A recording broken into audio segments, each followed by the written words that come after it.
ప్రభువైన యేసుక్రీస్తు వారి నామంలో ఈ గ్రామవాసులందరికీ కూడా శుభములు తెలియజేస్తున్నామండి.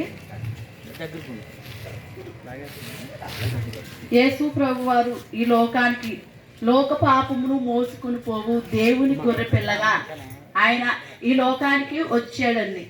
ఎందుకంటే మనం అందరము కూడా పాపులమై ఉండగా మనల్ని కూడా ప్రేమించి లోక పాపములు అంటే అందరూ కూడా మనుషులను జన్మత కర్మత అందరము పాపులమై ఉండగా మనల్ని కూడా ఎంతగానో ప్రేమించి ఆయన వధింపబడిన గొర్రె పిల్లగా, గొర్రె పిల్ల ఏ విధంగా అయితే గొర్రె బొచ్చు కత్తిరించు అని ఎదుట ఏ విధంగా మౌనంగా ఉంటుందో అట్టి రీతిగా ప్రభువైన యేసుక్రీస్తు ప్రభు వారు కూడా మన పాపముల నిమిత్తం ఆయన సిలువలో బలైపోయారు. అలాగే తండ్రికి ఇష్టమైంది ఆయన నలగొట్టడానికి. ఆయనకి ఏ విధంగా అయితే స్వరూపమైనను సొగసైనను లేకుండా అట్టి రీతిగా ఆయన మన పాపముల నిమిత్తం ఆయన నలగొట్టబడ్డారు. ఆ విధంగా మనమైతే ఆ దేవుడి స్థానంలో మనమైతే ఆ పాపములు మొయ్యాలి. కానీ ఆ పాప భారాన్ని అంతా కూడా మన యొక్క శాపాన్ని వీటన్నిటినీ కూడా తొలగించాలనే యేసుక్రీస్తు ప్రభు వారు ఆయన ఈ లోకానికి లోక పాపం మోసుకొని పోవు దేవుని గొర్రె పిల్ల అని చెప్పి అలా సంబోధించారు. ఆ విధంగా ఆయన ఈ లోకానికి వచ్చారు. ఆయన్ని మన పాపం నిమిత్తం ఆయన్ని ఎంతగానో హింసించారు. ఆయన ఎంతగానో శ్రమ పడ్డాడు. దూషింపబడి దూషించలేదు, ఒక్క మాట కూడా పలకలేదు. ఎందుకంటే ఆయన ప్రేమ స్వరూపు కాబట్టి మనల్ని అంతగా ప్రేమించాడు. కాబట్టి మన కోసం మనం తినవలసిన దెబ్బలు ఆయన వీపు 49 చాలుగా దున్నబడింది. 399 చాలుగా దున్నబడి 39 కరడా దెబ్బలు తిన్నాడు ఆయన. ఎందుకని మనం చేసిన తప్పులు, మనం చేసిన తలంపులు బట్టి మన తలంపులు మంచివి కాదు కాబట్టి ఆయన ముళ్ళ బగుటాన్ని ధరించుకున్నాడు. ఆయన రక్తపిండు మొత్తం చెమటంత రక్తపిండుగా కారునంతగా ఆయన శ్రమ పడ్డాడండి మన కోసం. ఎందుకంటే మనం ఒకవేళ యేసుక్రీస్తు ప్రభు వారు మన కోసం ఈ లోకానికి రాకపోయింటే మనం ఏమైపోయేవామో మనకే తెలియదు. ఎందుకంటే దేవుడు మమ్మల్ని అందరినీ రక్షించాడు.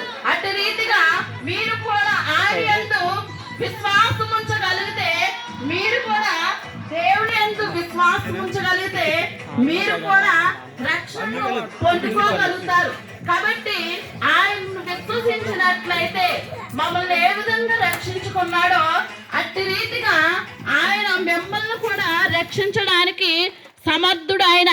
కాబట్టి ప్రతి ఒక్కరిని కూడా ఆయన ప్రేమపూర్వకంగానే ఆయన ప్రేమించాడు. కాబట్టే మనందరి కోసం ఈ లోకానికి వచ్చాడు. నా ఒక్కదాని కోసమే కాదు, లోక పాపం అన్నాడు. అంటే అందరూ ఎలా ఉన్నారంటే పాపులమై ఉన్నాం. కాబట్టి మనందరి యొక్క పాపములు తీసివేయడానికే ఆయన ఈ లోకానికి వచ్చాడు. కాబట్టి మేమందరము ఆయన విశ్వసించినట్లు మేమందరం కూడా రక్షింపబడ్డాం. కాబట్టి రక్షణ లేకపోతే ఎవరు కూడా ఆయన నమ్మి ఎవరైతే రక్షణ పొందుకుంటారో వారికి అక్కడ పరలోక రాజ్యం ఉందని సెలవిస్తుంది. కాబట్టి ప్రతి ఒక్కరును ఆయనను విశ్వసించి మీరు ఆయనను విశ్వసించి ఆయనలో కొనసాగినట్లయితే ఆ నిత్య రాజ్యాన్ని ప్రతి ఒక్కరికి దేవుడు అనుగ్రహిస్తాడండి.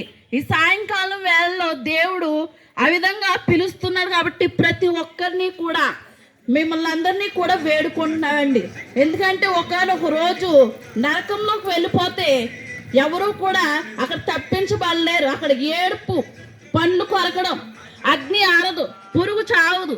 కాబట్టి ఆ నరక యాతన నుంచి తప్పించాలనే యేసుక్రీస్తు ప్రభు వారు మన కోసం వచ్చారు. కాబట్టి దయచేసి మీరందరూ కూడా మేము విశ్వసించినట్లుగా మీరు కూడా విశ్వసించినట్లయితే ఆ నరకం నుండి తప్పించబడి అందరూను అలాగే పరలోక రాజ్యంలో చేర్చబడతారని ఇట్టి ధన్యత దేవుడు మీ అందరికీ కలుగచేయును గాక. ఆమేన్.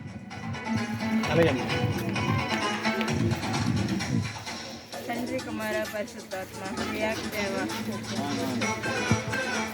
తండ్రి కుమార పరిశుద్ధాత్మ త్రియాక దేవ ఆది జనక పుత్రుడై ఉన్నవాడు అన్నవాడు సర్వాధికారి సర్వాంత్యామి సర్వశక్తిమంతుడ ఓంకార స్వరూపం మన అదనికే లెక్కలేని వందనములు వేల కొలది కోట్ల కొలది శుక్ల అయ్యా ఇదిగో నాయన ఈ ప్రాంతం నా తండ్రి నాయన నీ సువార్త ప్రకటిస్తాను నా తండ్రి మీరు ఇచ్చిన అవకాశాన్ని బట్టి మీకు వందనాలు శుక్ల అయ్యా ఈ ప్రాంతానికి కావలసిన మాటలు నీ కుమార్తెను నిలబెట్టుకున్న ప్రభా నాయన మీరు మాట్లాడి ఉన్నారు ప్రభా నాయన ఈ ప్రాంతానికి నా ప్రభా నాయన పాపం అన్నది ఏంటి నా ప్రభా నాయన అది ఎలా ఇడిపించాలా అని నా ప్రభా నా తండ్రి ఈ లోక ప్రాంతం ప్రజలకు నా ప్రభా నాయన తెలియపరిచి ఉన్నావు ప్రభా నా తండ్రి అవును తండ్రి నాయన ఈ మాటలు నా ప్రభా ఎంతమంది హృదయాల్లో నా ప్రభా నాటుతున్నదో తండ్రి నాయన మాకవితే తెలియదు ప్రభా నా తండ్రి ఆ బిడ్డలను అందరినీ ఒక్కసారి మీరు దర్శించుకుని నా తండ్రి వాళ్ళు ఏ పాప బంధకాల్లో జీవించబడుతున్నారో తండ్రి నాయన ఆ బిడ్డలను అందరినీ ఒకసారి వాళ్ళ పాప బంధకాలు విడిపించి నీ రక్షణ భాగ్యములకు దయచేసి కృప చూపించి సహాయం చేయమని అడుగుతున్నాం తండ్రి అయ్యా తండ్రి ఇదిగో నా ప్రభు నాయన ఈ ప్రజల కోసం ఈ లోకానికి నా ప్రభు నాయన కన్యాని గర్భాన్ని నా తండ్రి నువ్వు జన్మించి నాయన తండ్రి వచ్చి నా ప్రభు నా తండ్రి నాయన తండ్రి పాపాలు అన్నిటి కొరకు నా ప్రభు నాయనలు నాయన రక్తపోక్షలు నా ప్రభు సింధించి నా ప్రభు నాయన తండ్రి నీ పిల్లైన వారు మాకు నా తండ్రి నాయన ఇంక క్షమాపణ నా తండ్రి నువ్వు కలగజేస్తూ ఉన్నావు ప్రభా ఆ మాటలే నా తండ్రి ఈ ప్రాంత ప్రజలకు నువ్వు అందించావు ప్రభా తండ్రి నాయన ఆ యొక్క బంధకాలు నాయన తండ్రి ప్రజల పట్ల నా తండ్రి మీరు విడిపించి నా తండ్రి నాయన ప్రజలను మీరు ఆకర్షించుకుని నా తండ్రి నీ రక్షణ భాగ్యం నా తండ్రి అందజేసి కృప చూపించి సహాయం చేయమని చిన్న ప్రార్థన దేవిని శాస్త్రం నుంచి ప్రార్థన ప్రతిఫలం ఇమ్మని ఏ స్నామం బతిమాలు వేడుకుని సున్నాం తండ్రి ఆమె.